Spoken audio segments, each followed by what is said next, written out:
Hey guys, Anime Princess here, and in today's video we're going to be talking about the different upsides between Call of the Void and Call of the Brotherhood.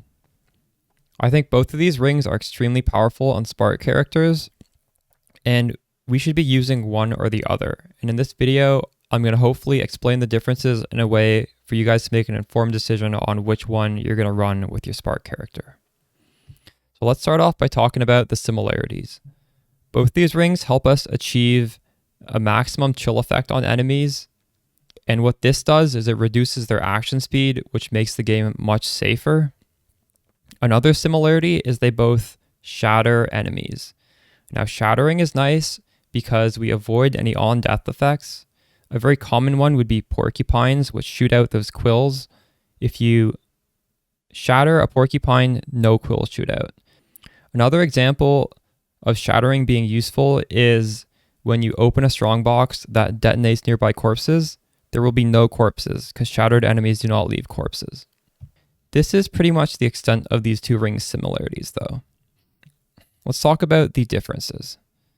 So Call of the Brotherhood converts our lightning damage into cold damage, and that's how we're achieving the chill and the shatter.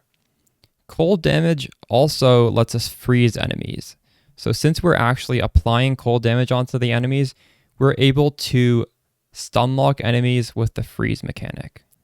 Call of the Void simply has a line that says all our damage can chill, and enemies killed that are chilled will be shattered. But we do not freeze enemies, so we don't have that freeze defense. However, since all of our damage is lightning damage, we're going to be inflicting higher shock values, because the way shock is calculated, it's a formula here.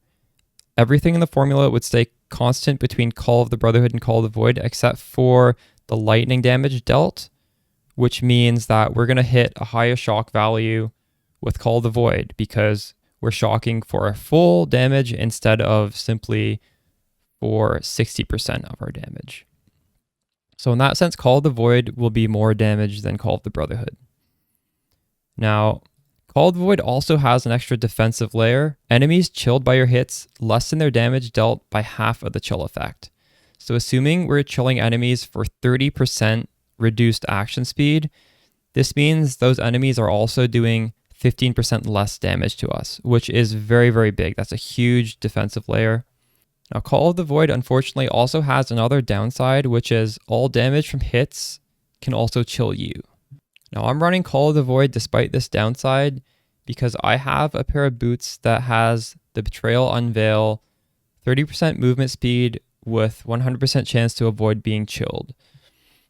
And if you don't have a way to avoid or mitigate being chilled, I would say Call of the Brotherhood is better. And if you do have a way to avoid being chilled, you will have to weigh these upsides if the upsides of Call of the Void are greater to you than the ability to freeze enemies. I'm going to be going live on Twitch after this video uploads, and hopefully we're going to kill Uber Elder today. I'd like to get that final Void Stone. Anyways, that's it for this video. I'll see you guys later. Peace out.